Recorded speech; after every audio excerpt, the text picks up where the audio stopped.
இன்றைக்கு தந்தை பெரியாரை பற்றி மிக கொச்சையாக விமர்சனம் செய்யக்கூடியவர்கள் எல்லாம் தமிழ்நாட்டிலே முளைத்து விட்டார்கள். அவர்களை பின்னிருந்து இயக்கக்கூடியவர்கள் யார் என்பதும் இன்றைக்கு அவர்கள் மூலமாகவே அம்பலமாகி இருக்கிறது. பெரியார் இயக்கம் தொடங்கிய காலத்திலிருந்து அவரை யார் வீழ்த்த வேண்டும் என்று நினைத்தார்கள் என்பதை, முயற்சித்தார்கள் என்பதை நாடு அறியும், நாம் அறிவோம். அந்த கும்பல் ஒவ்வொரு முறையும் தோற்று போய்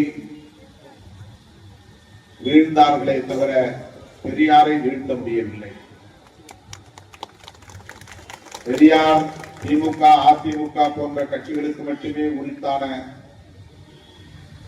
ஒரு வழிகாட்டி அல்ல, விடுதலை சிறுத்தைகளுக்கும் அவர்தான் வழிகாட்டி, கொள்கை ஆசான். ஆகவே நாம் பெரியாரை விமர்சிப்பவர்கள் விமர்சிக்கட்டும் என்று நாம் வேடிக்கை பார்த்து நிற்க முடியாது. பெரியாரையே அந்நியர் என்று சொல்லக்கூடியவர்கள் அம்பேத்கரை சொல்வதற்கு எவ்வளவு நேரமாகும்?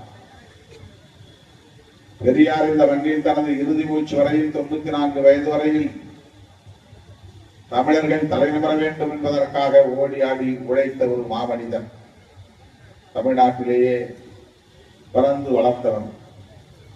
அவரையே தமிழர் இல்லை, தமிழ் தேசியத்தின் பகைவர் என்று சிலர் உளறிக் கொண்டிருக்கிறார்கள்.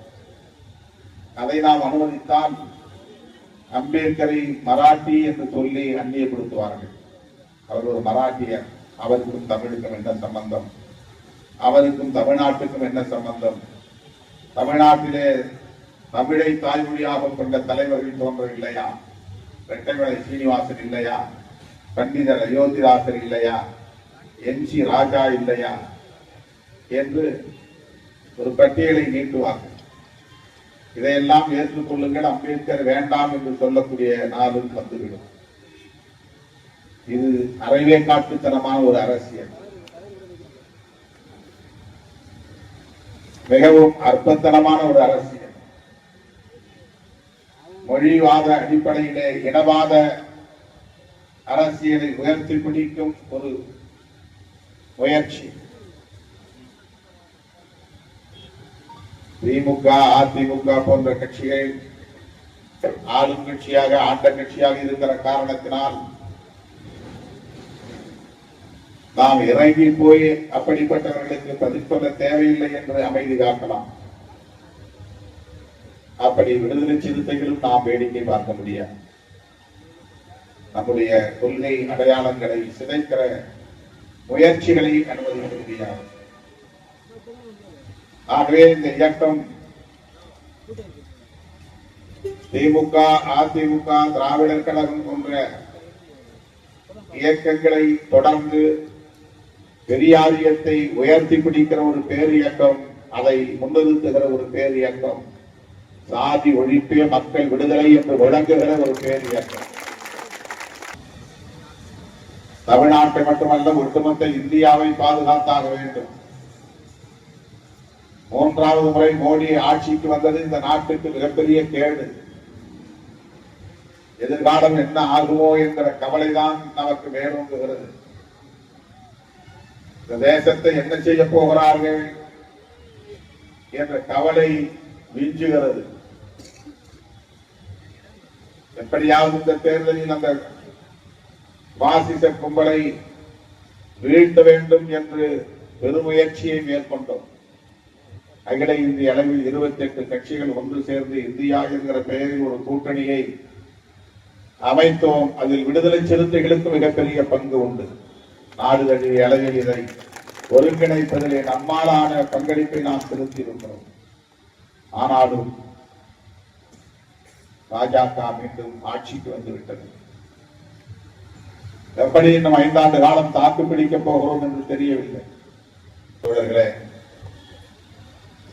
அரசமைப்பு சட்டத்திற்கு எதிரான சதி முயற்சிகளில் தொடர்ந்து பாஜக அரசு ஈடுபட்டு வருகிறது.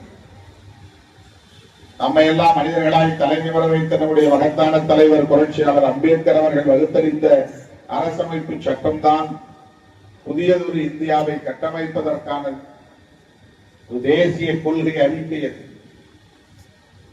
அதை நாளுக்கு நாள் பல்வேறு காரணங்களால் நேர்ந்து போக செய்கிற வேலைகளில் ஈடுபட்டு வருகிறார்கள்.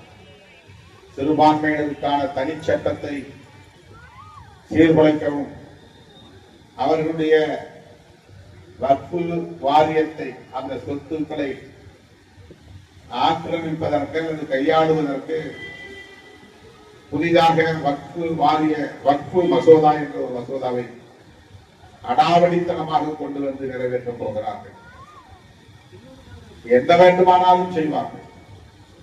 முஸ்லிம்களுக்கு எதிராக மட்டுமல்ல, கிறிஸ்தவர்களுக்கு எதிராக மட்டுமல்ல, இந்துக்களுக்கு எதிராகவே செயல்படுகிற ஒரு அரசு பாஜக அரசு, மோடி அரசு. அதை இந்துக்கள் முதலில் புரிந்து கொள்ள வேண்டும். நாளைக்கு மறுபடியும் வக்ஃபு மசோதா, அதாவது முஸ்லிம்களுக்கான சொத்துக்களை பராமரிக்கிற ஒரு வாரியத்தின் பெயர் தான், ஒரு அமைப்பின் பெயர் தான் வக்ஃபு என்பது. அதுவே இவ்வளவு காலம் இஸ்லாமியர்கள் மட்டுமே அதனுடைய நிர்வாகத்தில் இருந்தார்கள். இப்போது அந்த நிர்வாகத்தில் இஸ்லாமியர் அல்லாதவர்களை நியமிப்போம், அந்த சொத்து விவரங்களை எல்லாம் திரட்டி அதை கையாளுவதற்கான அதிகாரத்தை இஸ்லாமியர் அல்லாதவர்களுக்கு பகிர்ந்தளிப்போம் என்று சொல்லக்கூடிய ஒரு மசோதாவை நாளைக்கு மீண்டும் அறிமுகப்படுத்தப் போகிறார்கள். விடுதலை சிறுத்தைகளின் எதிர்ப்பை பதிவு செய்ய வேண்டும் என்பதற்காக நாளை அதிகாலை விமானம் பிடித்து நானும் தொடர் ரவிக்குமார் அவர்களும் புதுதில்லிக்கு சென்றிருக்கிறோம். இப்படிப்பட்ட இந்த பணிகளை எல்லாம், ஆக்கப்பூர்வமான பணிகளை எல்லாம் நாம் செய்ய வேண்டுமானால், இந்த கும்பலுக்கு உரிய பாடத்தை புகட்ட வேண்டுமானால், திமுக தலைமையிலான இந்த கூட்டணியும் வலுவாக இருக்க வேண்டிய தேவை இருக்கிறது. இந்த கூட்டணியை எப்படியாவது சிதறடித்து விட வேண்டும் என்று எவ்வளவு பேர் என்னென்ன முயற்சிகளை எல்லாம் மேற்கொண்டார்கள். உடனுக்குடன் செய்திகளை தெரிந்து கொள்ள சன் நியூஸ் பெல் ஐகானை கிளிக் பண்ணுங்க.